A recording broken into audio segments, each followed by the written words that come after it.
Yeah, I think the reason that entrepreneurs are a spark for change, thinking back to the session from this morning, Neil Blumenthal pointed out that the challenges that you face as a small business and a large business or a massive organization like the UN are very much the same. The difference with entrepreneurs is that most of them have started from the ground up at some point and have had to build with very limited resources from a financial perspective, from a talent pool perspective, and had to think through all the challenges that they faced and make it happen.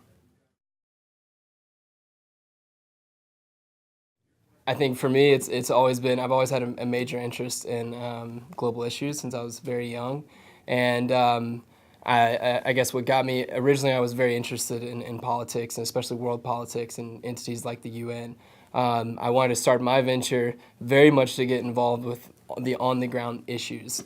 So today it's just a huge honor to be here because the UN obviously is one of the most influential organizations in the world, and to be around so many amazing entrepreneurs and the inspiration and what you learn here is just invaluable. The global issue that keeps me up at night currently is actually the space that I'm working in right now.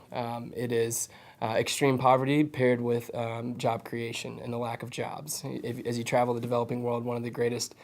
challenges that you see is a lack of jobs. And so what keeps me up is trying to figure out how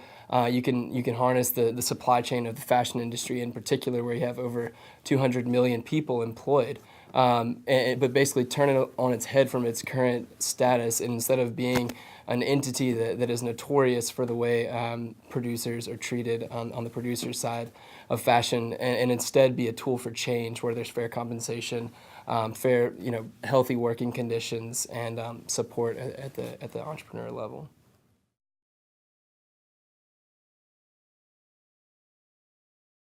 So the name of the organization is Ni Solo, which in Spanish technically means neither alone paired together. I moved to Peru in 2011 or 2010 to take a job in microfinance, working with micro entrepreneurs,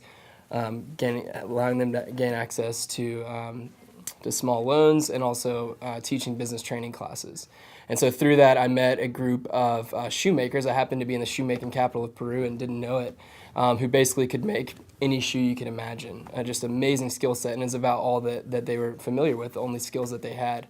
But the market there was collapsing due to a lack of demand because they had no access to the international marketplace. When I saw the talent and potential that existed there, paired with all the people at home that I know would want to consume to buy the product because it's ethically produced, because of the way it's empowering the individuals, because of the social impact, but more than anything, because the product itself was amazing, I decided to start the organization